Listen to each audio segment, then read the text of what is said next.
Next up on Meet the Cast is Lawrence Simonson. Lawrence plays Ed on Shifting Gears. Ed is a larger-than-life, intimidating fellow that's the shop's biggest customer.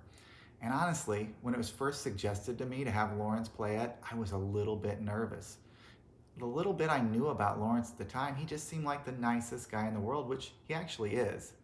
But I mean, seriously, how can a guy this handsome play an intimidating character? Well, he did it incredibly well, and I think he had a little fun doing it.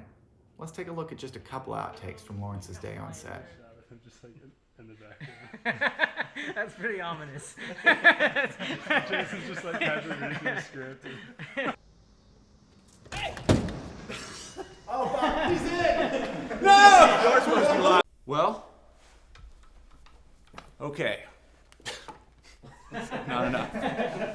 The last little bit I want to leave you with here is Lawrence's walk-in sequence from the trailer. It really sets up the intimidation of Ed's character.